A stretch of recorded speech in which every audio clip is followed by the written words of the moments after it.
Hello everyone, કેમ છો બધા? I am professor Nilesh Khanderia from Noble Group of Institution. હવે લાસ્ટ લેક્ચરમાં આપણે એક પોર્શન કમ્પ્લીટ કર્યો હતો મટીરિયલ કોસ્ટિંગ ચેપ્ટરમાં. અલ્ટિમેટલી અત્યાર સુધીમાં આપણે 2 પોર્શન કમ્પ્લીટ કર્યા છે. સૌથી પહેલું હતું ઇન્વેન્ટરી વેલ્યુએશન, કે જેમાં તમે FIFO, LIFO, weighted average, simple average આ 4 મેથડથી તમે ઇન્વેન્ટરી વેલ્યુએશન કરતા શીખા. ધેન આફ્ટર સેકન્ડ પાર્ટ આવ્યો કયો હતો કે સ્ટોક લેવલ વાળો, કે જેમાં તમે અલગ અલગ સ્ટોક લેવલના આધારે તમે મટીરિયલનું કંટ્રોલ અને મેનેજમેન્ટ કઈ રીતના કરવું એનું આપણે ડિટેલમાં ડિસ્કશન કર્યું અને ઇન્ફોર્મેશન લીધી. ધેન આફ્ટર હવે આ લેક્ચરમાં આપણે એનો જે થર્ડ પાર્ટ છે બરાબર, કે ટર્નઓવર રેશિયો, કે ભાઈ મટીરિયલ કન્ઝ્યુમ કઈ રીતના થાય છે, એનો ટર્નઓવર રેટ કેટલો છે, આપણે કેટલી ફ્રિકવન્ટલી મટીરિયલ પરચેસ કરીએ છીએ, કેટલી ફ્રિકવન્ટલી આપણે મટીરિયલ કન્ઝ્યુમ કરીએ છીએ, એના વિશે આપણે હવે આ લેક્ચરમાં ડિસ્કસ કરવાના છીએ. તો ચાલો શરૂ કરીએ આજનો આ લેક્ચર.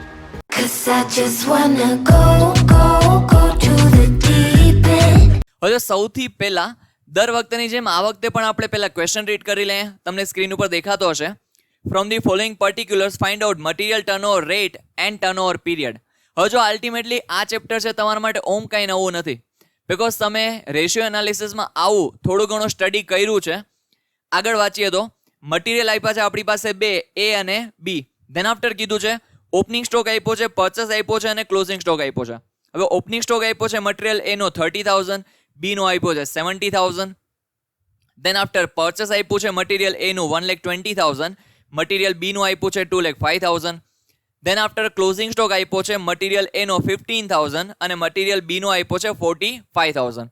આ રીતના આપણને કંઈક ક્વેશ્ચન આપ્યો છે. ધેન આફ્ટર આપણને કીધું છે હવે જો આ ક્વેશ્ચનમાં આપણને મટીરિયલ ટર્નઓવર રેટ ફાઇન્ડ કરવાનો કીધો છે અને ધેન આફ્ટર કીધું છે ટર્નઓવર પીરિયડ. બરાબર, ઓલરેડી તમને મટીરિયલ ટર્નઓવરનું ફોર્મ્યુલા આવડે છે. શું થાય તો કે સૌથી પહેલા ન્યુમરેટરમાં આવે material consumed divide by average stock. બરાબર, આ એનું ફોર્મ્યુલા થાય.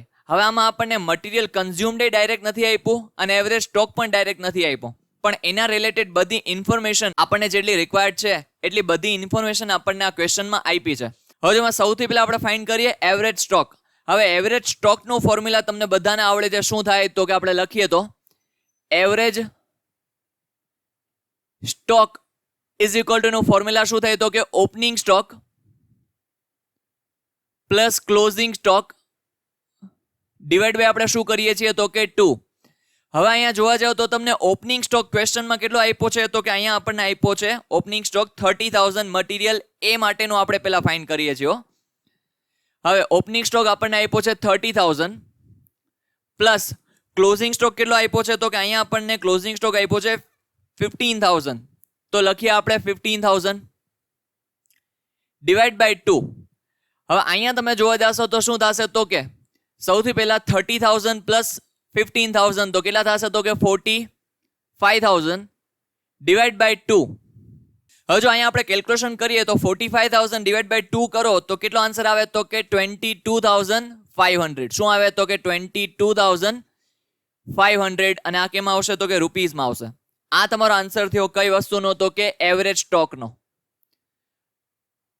હવે જો આપણું મટીરિયલ ટર્નઓવર રેટનો ફોર્મ્યુલા શું છે તો કે material consumed divide by average stock.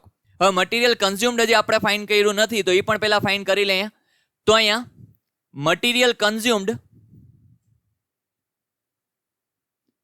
એનું ફોર્મ્યુલા શું થાય તો કે તમને બધાને યાદ હોય તો આપણે COGS નો ફોર્મ્યુલા ભણ્યા હતા, opening plus purchase minus closing. તો એ જ એનું ફોર્મ્યુલા થાય. શું થાય તો કે opening stock plus purchase minus closing stock. હા, પરચેસ રિલેટેડ કંઈ એક્સપેન્સ હોય તો આપણે એ પણ કન્સિડર કરવાના હોય, પણ અહીંયા આપણને આપેલા નથી. હવે અહીંયા જોવા જઈએ તો આપણને ઓપનિંગ સ્ટોક કેટલો આપ્યો છે તો કે અહીંયા આપણને આપ્યો છે 30,000. તો લખી નાખીએ 30,000. ધેન આફ્ટર પ્લસ પરચેસ કેટલો આપ્યો છે તો અહીંયા આપણને પરચેસ આપ્યું છે 1,20,000. તો અહીંયા આપણે લખી નાખીએ 1,20,000. Than after minus closing stock. હવે ક્લોઝિંગ સ્ટોક કેટલો આપ્યો છે તો કે 15,000 તો લખી નાખીએ આપણે 15,000.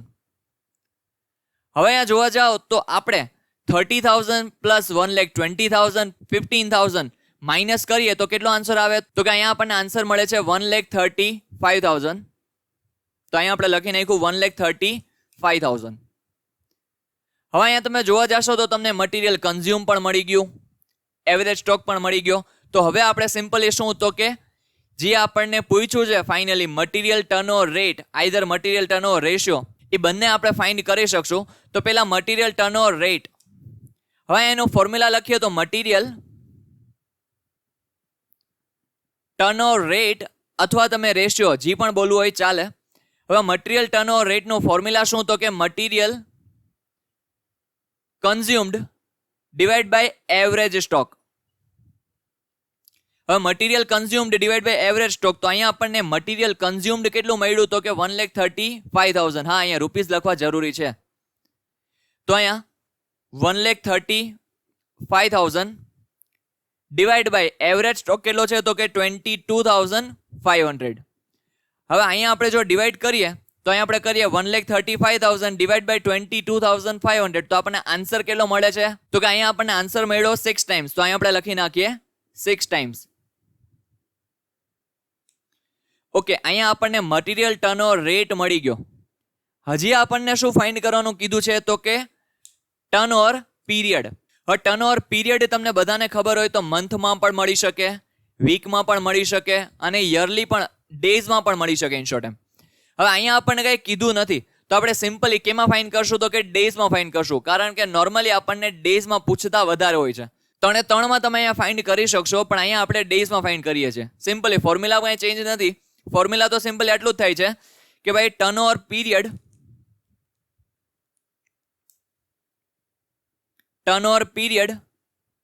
ફોર્મ્યુલા શું થશે તો કે ડેઝ ઇન અ યર.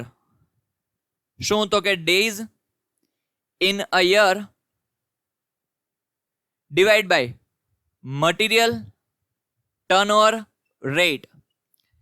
હવે અહીંયા તમને બધાને ખબર છે કે ઇન અ યર ડેઝ કેટલા હોય તો કે 365. તો અહીંયા આપણે લખીએ 365 divide by material turnover rate કેટલો મળ્યો તો કે 6 ટાઈમ્સ. તો ડિવાઈડ બાય આપણે કરીએ 6. હવે જોવા જાઓ તો અહીંયા બેનો ડિવિઝન કરીએ તો 365 ડિવાઈડ બાય 6 કરો તો તમને કેટલો આન્સર મળે છે તો કે અહીંયા આપણને આન્સર મળે છે 60.83 ડેઝ. એટલે અલ્ટિમેટલી કેટલા ડેઝ થઈ ગયા તો કે 61 ડેઝ થઈ ગયા. તો અહીંયા આ આપણો ફાઇનલ આન્સર બની ગયો કે ટર્નઓવર પીરિયડ એટલે કે 61 ડેઝમાં આપણું મટીરિયલ છે એ 100% ચેન્જ થઈ જાય છે ઓન એન એવરેજ. તો અહીંયા આપણે શું કર્યું તો કે મટીરિયલ એ નું ફાઇન્ડ કરી લીધું. હવે સેમ વેથી મટીરિયલ બી નું પણ આપણે ફાઇન્ડ કરશું. બી ની પણ તમને ડિટેલ આપી છે. શું તો કે સૌથી પહેલા આપણે એવરેજ સ્ટોક આઈધર તમે મટીરિયલ કન્ઝ્યુમ જે ફાઇન્ડ કરવું હોય એ ફાઇન્ડ કરી શકો. ધેન આફ્ટર શું તો કે મટીરિયલ ટર્નઓવર રેટ અને ધેન આફ્ટર શું તો કે ટર્નઓવર પીરિયડ. હવે અહીંયા જો તમારે માનો કે મંથમાં ફાઇન્ડ કરવું છે તો શું કરવાનું તો કે ન્યુમરેટરમાં ખાલી 12 આવશે ડિવાઈડ બાય 6, તો આન્સર આવશે 2, એટલે કે અલ્ટિમેટલી 2 મંથ્સમાં. ધેન આફ્ટર જો તમારે વીકમાં કરવું હોય તો શું કરવાનું તો કે અહીંયા ન્યુમરેટરમાં આવશે 52 ડિવાઈડ બાય 6 જ થશે. બસ આટલો ખાલી ચેન્જ આવશે મંથ, યર અને વીકની અંડરમાં. હવે અહીંયા આપણે જોવા જઈએ તો એવરેજ સ્ટોક હવે આપણે કોના માટે છે તો કે ફોર મટીરિયલ બી. તો અહીંયા એવરેજ સ્ટોક એનું ફોર્મ્યુલા તો અહીંયા આપણે લખ્યું શું થયું તો કે opening stock plus closing stock divide by 2. હવે અહીંયા ઓપનિંગ સ્ટોક મટીરિયલ બી નું કેટલું આપ્યું છે તો કે અહીંયા આપણને ઓપનિંગ સ્ટોક મટીરિયલ બી નું આપ્યું છે તો કે 70,000. તો અહીંયા આપણે લખી નાખીએ 70,000 પ્લસ ક્લોઝિંગ સ્ટોક કેટલો આપ્યો છે તો કે અહીંયા આપણને આપ્યો છે 45,000. તો અહીંયા આપણે લખી નાખીએ 45,000 ડિવાઈડ બાય 2. હવે જો આપણે જોવા જઈએ તો 70,000 પ્લસ 45,000 તો કેટલો આન્સર આવે તો કે અહીંયા આપણને આન્સર મળે છે 1,15,000 ડિવાઈડ બાય 2. હવે 1,15,000 ડિવાઈડ બાય જો તમે 2 કરો તો તમને આન્સર કેટલો મળે છે તો કે અહીંયા આપણને આન્સર મળે છે 57,500 રૂપીસ. તો અહીંયા આપણે લખી નાખીએ 57,500 રૂપીસ. ઓકે, તો અહીંયા આપણે લખી નાખ્યા 57,500 રૂપીસ. હવે સેકન્ડ તમને શેની રિક્વાયરમેન્ટ પડશે તો કે મટીરિયલ કન્ઝ્યુમ્ડ. તો અહીંયા આપણે ફાઇન્ડ કરી લઈએ મટીરિયલ કન્ઝ્યુમ્ડ. હવે મટીરિયલ કન્ઝ્યુમ્ડ એનું ફોર્મ્યુલા ઓલરેડી આપણે લખ્યું છે એટલે પાછું લખવાની જરૂરિયાત નથી. શું તો કે opening plus purchase minus closing. હવે અહીંયા આપણને ઓપનિંગ સ્ટોક કેટલો આપ્યો છે તો કે 70,000 પ્લસ પરચેસ કેટલું આપ્યું છે, તો કે અહીંયા આપણને પરચેસ આપ્યું છે 2,05,000, તો અહીંયા આપણે લખી નાખીએ 2,05,000 માઇનસ ક્લોઝિંગ સ્ટોક કેટલો આપ્યો છે, તો કે 45,000. હવે અહીંયા આપણે જો કેલ્ક્યુલેશન કરીએ તો 70,000 પ્લસ 2,05,000 માઇનસ 45,000 કરો તો તમને આન્સર કેટલો આવે, તો કે અહીંયા આપણને આન્સર મળે છે 2,30,000. તો અહીંયા આપણે લખી નાખીએ 2,30,000 રૂપીઝ. આ આપણું શું થયું, તો કે મટીરિયલ કન્ઝ્યુમ્ડ.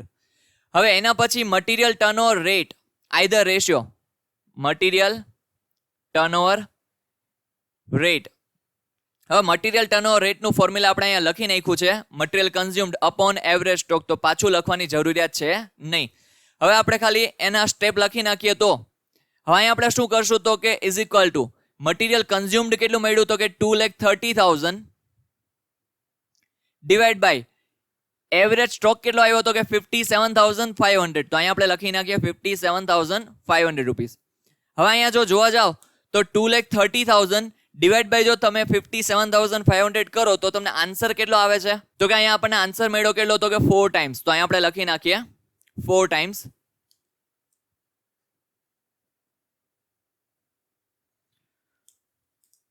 ઓકે, આ આપણને મટીરિયલ ટર્નઓવર રેટ મળી ગયું. હવે લાસ્ટ એન્ડ ફાઇનલ આપણું શું ફોર્મ્યુલા છે, તો કે આપણને પૂછ્યું છે ટર્નઓવર પીરિયડ. તો ટર્નઓવર પીરિયડનું ફોર્મ્યુલા શું થાય, તો કે જી તમારે પીરિયડમાં ફાઇન્ડ કરવો હોય divide by material turnover rate. હવે અહીંયા આપણે ડેઝમાં જ ફાઇન્ડ કરીએ તો અહીંયા ટર્નઓવર પીરિયડ. હવે ફોર્મ્યુલા ઓલરેડી આપણે અહીંયા લખ્યું છે તો પાછું લખતા નથી. શું, તો કે યરમાં કેટલા ડેઝ હોય, તો કે 365 ડિવાઈડ બાય 4. હવે 365 ડિવાઈડ બાય તમે 4 કરો તો તમને કેટલો આન્સર મળે, તો કે અહીંયા આપણને આન્સર મળે છે 91.25 ડેઝ. તો આને તમે 91 ડેઝ પણ લખી શકો છો અને 92 ડેઝ પણ લખી શકો છો. તો અહીંયા આપણો ફાઇનલ આન્સર આવી ગયો 91.25 ડેઝ. હવે જો અહીંયા આપણો સમ થાય છે કમ્પ્લીટ, પણ આજે તમારા માટે એક હોમવર્ક છે. હવે યાદ હોય તો તમને વચ્ચે એક આપણો સમ નંબર 9 સ્કીપ થયો, એ તમારે હોમવર્કમાં કરવાનો છે. અલ્ટિમેટલી એમાં તમારે અલગ અલગ સ્ટોક લેવલ ફાઇન્ડ કરવાના પૂછ્યા છે, તો એ પણ તમારે હોમવર્કમાં કરવાનો છે. અને આના પછીનો નેક્સ્ટ ક્વેશ્ચન સમ નંબર 11. હવે સમ નંબર 11માં પણ આવી જ રીતના જે આપણે અહીંયા આટલું ફાઇન્ડ કર્યું છે અને ઓલરેડી તમને આ બધું આવડે પણ છે, કારણ કે રેશિયો એનાલિસિસમાં તમે આવી બધી વસ્તુઓ ફાઇન્ડ કરતા શીખા છો, બરાબર. સ્ટોક ટર્નઓવર રેશિયો એ જ અહીંયા શું બની ગયો, તો કે મટીરિયલ ટર્નઓવર રેટ. ફોર્મ્યુલા પણ ચેન્જ થયું નથી, બરાબર. તો એ જ વસ્તુ પાછી રિપીટ થાય છે. તો તમારે ઇલોસ્ટ્રેશન નંબર 11 છે, બરાબર, જે તમને સ્ક્રીન પર દેખાતું હશે, એ પણ તમારે હોમવર્કમાં કરવાનું છે. તો તમારા 2 સમ હોમવર્કના થયા, સમ નંબર 9 અને સમ નંબર 11. ઓકે, તો સારું. જો હવે તમને વિડીયો છેલ્લે ગમ્યો હોય તો વિડીયોને લાઇક કરજો, તમારા ફ્રેન્ડ સાથે શેર કરજો, અને જો ચેનલ પર નવા છો તો ચેનલને સબસ્ક્રાઇબ કરજો. મળીએ નવા વિડીયોમાં નવા સમ સાથે. Till then take care, bye bye.